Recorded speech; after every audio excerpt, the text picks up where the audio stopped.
Indonesia TV bisa langsung wawancarai dengan salah satu pimpinan pondok pesantren Ciloa yang sekarang lebih dikenal pondok pesantren apa namanya Pak?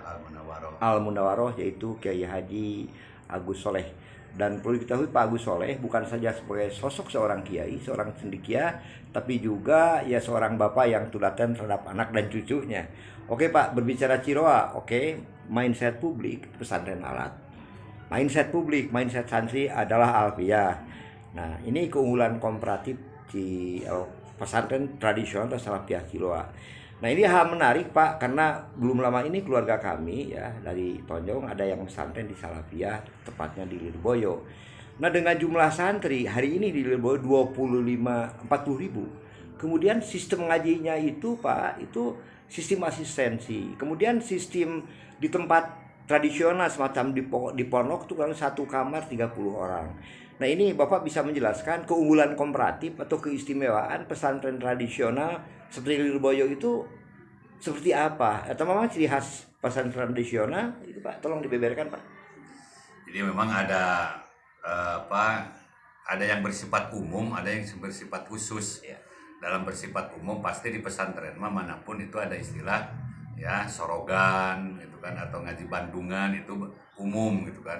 Ada hal-hal yang khususnya tentu masing-masing pesantren itu mah memiliki ciri khasnya gitu kan. Oke, ada yang buka Nah, sekolah. kalau yang umum itu seperti misalnya gitu, walaupun banyak justru keunggulan di pesantren itu tidak akan kurang guru karena akan melibatkan santri-santri senior untuk mengajar atau mendidik santri-santri yang masih junior, yang baru-baru misalnya. Itulah sebetulnya. Jadi tugas para ulama, para sesepuh itu diantaranya gitu kan jadi lebih ringan karena salah satunya adalah melibatkan santri-santri senior. Jadi walaupun banyak di pesantren itu tidak akan kekurangan guru gitu kan, karena itulah hebatnya ya gitu, pesantren-pesantren besar ataupun yang ada ya yang di bawah pesantren-pesantren besar itu pasti yang namanya pesantren itu akan melibatkan santri-santri senior untuk membimbing gitu kan. Jadi isi sekolah itu adalah pamong, dan sebetulnya metode ini pernah diadopsi oleh pendidikan modern katakanlah ya, seperti sekolah yang disebut dengan CBSA gitu kan gitu. Jadi cara belajar siswa aktif dengan melibatkan siswa, tapi gagal karena memang tidak efektif gitu sehingga tidak digunakan lagi CBSA itu. Kalau di pesantren itu kan 24 jam biasanya bergaul dengan para santri senior gitu. Sehingga walaupun banyak gitu kan, di atas tadi jumlahnya banyak puluhan ribu gitu kan, itu tidak akan sulit dan tidak akan susah mencari guru karena melibatkan santri-santri yang sudah dewasa yang ditugaskan oleh para kiai, para sesepuh gitu, para pimpinan pesantren untuk mendidik santri-santri yang di bawahnya gitu dalam level pendidikannya. Oke, bisa jadi pesantren itu setelah mengkaderkan untuk calon ulama ke depan, itu manakala nanti ke masyarakat tidak akan kaku barangkali itu sekaligus itu. Jadi kalau di sekolah misalnya ada istilahnya PPL gitu kan, kalau di pesantren sudah dari dulu PPL-nya itu seperti itu. Jadi itu adalah sekaligus mendidik praktek bagaimana mengajar santri kalau dia bermukim punya pesantren atau mengajar di tengah-tengah masyarakat. Itu sangat efektif dan itu dipertahankan di pesantren itu.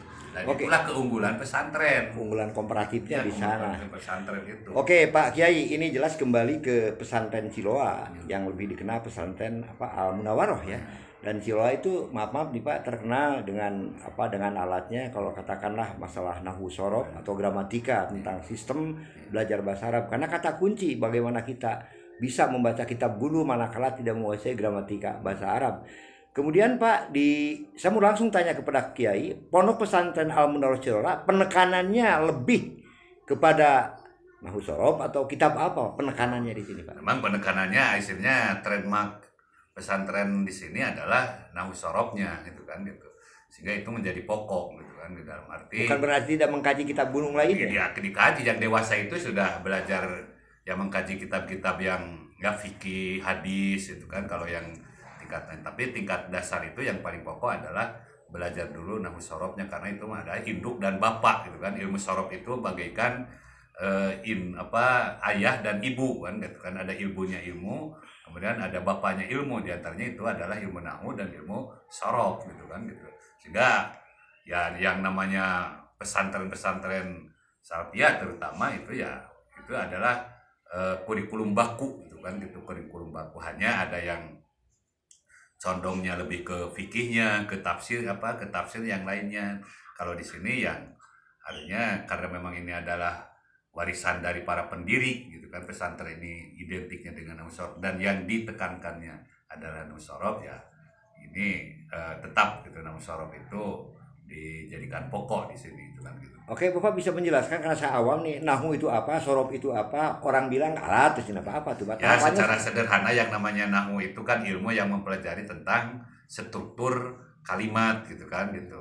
Jadi terutama yang berkaitan dengan cara membacanya gitu kan. Jadi apakah cara membaca di akhir kalimat gitu kalau dalam pengertian Jurumi itu tagyir awahiril kalimi gitu kan. Jadi apakah ini harus dibaca istilahnya apa bersuara u, bersuara i atau bersuara a atau istilahnya itu doma gitu kan gitu atau nasab atau kasroh itu kan gitu. itu nahu ya Pak ya? Itu nahu itu. Kalau sorof? Kalau sorof itu artinya bagaimana membaca bentuk kalimatnya, morfologinya gitu kan. Iya. Bentuk kalimatnya itu apakah dibaca ini misalnya apa kalau dalam kata kerja nasoro atau dibaca nasrun atau dibaca nasuro atau dibaca nasiro kan gitu. Nah itu ada aturannya, itu disebut dengan dikaji dengan ilmu sorof gitu, khususnya dalam ilmu tasrif gitu kan gitu. Enggak, kalau ada kata susunan huruf misalnya nun, sod, ro gitu kan, maka dibacanya kalau sudah mengerti sorof pasti itu dibacanya nasoro. Kalau fiil madi misalnya yang suruh dan seterusnya gitu kan. Itu ilmu sorof dikajinya gitu. Oke Pak, ini jelas tadi nahu sorof. Ya. Kemudian Pak, orang bilang katanya puncak atau ada kan kalau dalam bahasa Inggris ada tingkat dasar, menengah dan tingkat atas. Ya. Tentunya ada elementary, ada advance, ada TOEFL. Ya. Ini apakah Alfiah puncak tertinggi nahu sorof itu apa Pak? Alfiah itu apa sih Pak? Jadi Alfiah itu sama di pesantren juga ya, tingkat dasar ya Jurumiyah. Yang gitu Jurumiyah Ason Haji, kemudian ada Sorok Kailani, Yakulu atau misalnya apa Nado Maksud istilahnya dan Itu masih adanya. ilmu alat juga ya Ilmu Pak? alat itu ilmu berkaitan dan sorok sama di pesantren juga. Tingkat menengah misalnya kemudian naik menjadi ngaji kalau nahunya misalnya Imriti itu kan gitu. Itu diantaranya. Kemudian ya tingkat yang tinggi di pesantren itu ya istilahnya ada kitab Alfiah. Jadi Alfiah itu adalah ilmu nahu dan ilmu sorof yang dibacanya secara nadom gitu kan, dilagukan gitu kan gitu. Gitu. Jadi supaya mudah dihafal oleh para santri gitu kan. Oke, tujuan atau target mempelajari Alfiah itu apa Kiai? Ya mengerti dalam ilmu sorof, ilmu Bahasa Arab juga ya? ilmu ilmu nahu mengerti dan bisa menerapkannya. Jangan salah membaca kitab kuning atau istilahnya kitab gundul salah membaca gitu kan. Istilahnya harusnya dibacanya doma malah dibaca kasroh gitu kan, harusnya dibaca nasab dibaca misalnya doma gitu karena tidak tahu struktur kalimatnya. Maka dilengkapi kalau di bahasa di pesantren-pesantren di Sunda di Jawa Barat itu ada istilah narkib gitu kan gitu. Kalau secara umum di pesantren istilahnya disebutnya irob. Jadi irob itu atau narkib itu menentukan kedudukan atau posisi kata per kata gitu kan. Subjeknya gitu kan, artinya subjeknya mana, predikatnya mana gitu ya, objek penderitanya mana gitu kan, itu dipelajari gitu kan. Tapi Pak, katanya ya kitab kuning atau kitab gundul jauh lebih sulit Pak, jauh lebih sulit ketimbang bahasa lainnya itu katanya nih Pak. Kenapa? Dan ini aneh loh Pak, di pesantren ada anak kecil ya ketika masuk pesantren suruh nalar dulu kan ya Pak. Nanti juga ngerti sendiri, memang banyak seperti itu ya Pak. Kemudian kalau untuk pencetak kiai ini masuk pesantren salaf ya, kemudian nanti ada tambahan referensi pesantren lain. Itu kira-kira seseorang bisa menjadi ya katakanlah yang cendikia, menjadi orang yang paham terhadap kitab buku dan ilmu Arabiah lainnya itu berapa tahun Pak? Di Ya pesantren salafi Pak. tergantung metode yang digunakan gitu kan gitu. Bahkan sekarang banyak pesantren-pesantren atau ada metode-metode cara membaca kitab yang cukup cepat gitu, dalam arti 1 tahun bisa misalnya mampu gitu kan, walaupun belum mahir tapi sudah mampu. Itu ada metode-metode yang cepat gitu kan. Jadi sebenarnya masing-masing pesantren juga metode bagaimana gitu kan, artinya supaya cepat gitu, memiliki kemampuan untuk membaca kitab gitu kan dengan metode dan latihan-latihan gitu kan gitu. Pak, biasanya kalau untuk pencetak ya yang ngerti itu berapa tahun di pesantren Ya Salatiga? idealnya sebetulnya tidak ada batasan Gitu idealnya ya. gitu kan. Jadi isinya selama betah dan jadi ukurannya Sama itu ada betah. penilaiannya adalah kiai sendiri. Oh, Kalau menurut kiai ini sudah cukup untuk mukim ya dimukimkan oh gitu kan gitu. gitu. Jadi Kalau memang parameternya belum kiai cukup, ya, Pak ya. iya gitu kan artinya ada apa kiai memiliki penilaian sendiri. Jadi tidak ada penilaian secara akademis dalam arti seperti di sekolah gitu kan nilai 6 tidak, tapi nilainya itu adalah kemampuan yang dilihatnya. Jadi kalau misalnya kiainya melihat santri itu sudah dicukup mampu gitu kan gitu ya. Artinya biasanya dimukimkan oleh kiai itu gitu kan kalau dipandang cukup mampu. Jadi sebenarnya penilaiannya tergantung kepada kiai yang mendidiknya. Oh, Gitu. itu ya Pak Jadi parameternya. ya parameternya itu.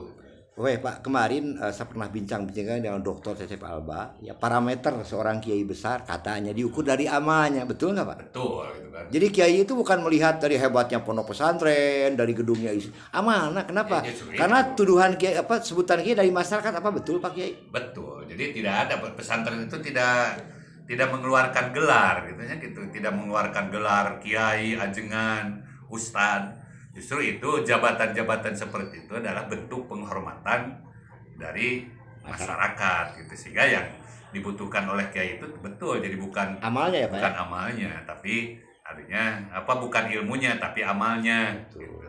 Bahkan itu juga artinya ditegaskan oleh Syekh Abdul Qadir Jailani bahwa saya lebih mencintai orang yang gitu, berakhlak atau beradab itu artinya amal tingginya gitu daripada orang yang luas ilmunya tapi tidak beradab. Jadi lebih menghargai orang yang memiliki akhlak, yang memiliki adab walaupun ilmunya terbatas gitu. Daripada misalnya orang yang luas ilmunya tapi akhlaknya nonsen gitu kan gitu. Ya, jadi luar biasa di Luar pondok biasa pesantren ya itu, tetap Pak. saja yang puncaknya itu adalah akhlak atau adab. Sebab Itu di kata pesantren kunci itu, ya, Pak, iya, ya? kata kunci karena di pesantren ada kata-kata mutiara al adabu paupal ilmi gitu kan adab itu di atas ilmu. Jadi walaupun tinggi ilmunya hebat ilmunya kalau akhlaknya tidak sesuai dengan ilmunya ya artinya tidak ada maknanya tidak ada artinya. Oke. Jadi lebih berat sebenarnya di kiai itu harus memberi contoh keteladanan terhadap masyarakat terutama dalam perilaku dalam akhlak. Dan apa ucap laku kiai itu jadi sorotan publik Justru ya. itu. Oh, Yang oke. menilainya bukan pribadinya tetapi masyarakat. Betul. Gitu. Karena masyarakat itu yang dilihatnya adalah gitu, kiainya atau tokohnya Figur atau ya, Pak, ya? panutannya, figurnya gitu kan. Sehingga yang diutamakan akhlak gitu kan. Oke, Pak Kiai, yang jelas kembali ke ke Al Munawaroh di sini. Ini jujur saja, Pak. Bapak area lahan pondok pesantren di sini berapa tumak semuanya, Pak? Nah, sebetulnya sangat terbatas jadi justru ini yang lebih sulit itu pengembangannya gitu walaupun alhamdulillah ya beberapa waktu yang lalu sudah membebaskan tanah ya sekitar 400 jutaan gitu kan Untuk alhamdulillah. pengembangan pondok Untuk pesantren. pengembangan pesantren gitu ini sudah dibebaskan gitu Alhamdulillah. sudah lunas gitu. Alhamdulillah Pak Kiai. Kemudian Pak Kiai ini saya melihat di sini juga barusan ada sistem asistensi ya, sistem asisten di anak-anak rame. Nah ini konsep bisa bertahan tuh Salafiyah itu kan jarang nih Pak, beda dengan sekolah-sekolah dengan pesantren lain. Ini maaf, ini bisa bertahan. Ini jumlah santri sekarang yang tentu dari berbagai luar Kabupaten Garut berapa Pak Haji? Banyak sebetulnya sekitar yang ada di sini ya sekitar 300-an lah. Ini luar biasa. Oke. Mudah-mudahan nah ini fair aja. Bapak itu seorang kiai, kebetulan Bapak juga akademisi loh Pak. Bapak itu sejatinya alumni dari mana Pak? Saya dari IAIN dulu mas sekarang UIN ya kan Oke. gitu. UIN Sunan Gunung Jati Tahun berapa Pak? jurusan tafsir hadis gitu kan. Bukan syariah. Syariah dulu masih syariah kalau zaman saya masih syariah. S1 waktu itu Bapak? Iya S1 gitu jurusan Tahun jadi berapa, fakultas syariah jurusan tafsir hadis. Tahun berapa Pak? Saya keluar itu tahun 89. Oke, kemudian S2-nya tahun berapa Pak? Tahun S2-nya di Uninus ya tahun 2014-an lah. Jurusan apa Pak dulu Pak? Manajemen pendidikan. Oke. Jadi Pak Kiai yang satu ini kalau berbicara gelar akademi MSI atau apa Pak? MPDI. MPDI. Nah, ini luar biasa, patut ditiru. Jadi tapi akan kelihatannya nih maaf lebih tren gaya tradisional nih maaf dalam styling berpakaian. Kan Jadi biasanya saya sendiri sudah lupa gelar saya itu apa sebetulnya gitu. Jadi saya jarang memakai gelar akademis gitu kan. jarang apa ya. Iya, Jadi ya. saya sendiri sebetulnya ya bukan ini ya gitu. Jadi ya jarang memakai, jadi kadang-kadang ya biasa-biasa saja lah. Ya, gitu tapi kan, orang lebih bahannya. banyak mengenal ya, bukan dokter, bukan tapi lebih banyak ajengan itu masyarakat ya Pak ya. Oke. Ya nggak apa-apa, sebetulnya itu sebuah penghormatan dari masyarakat saja. Oke, mudah-mudahan Pak Agus, Pak Kiai diberi usia panjang, Pak, Amin. sehat, dan mudah-mudahan ini pondok pesantren Al Barsialam menjadi alat terus pengembangan syiar Islam, Pak. Terima kasih Pak Kiai. Assalamualaikum warahmatullahi wabarakatuh. Waalaikumsalam. Ya Pak, nanti ngobrol aja si Abah.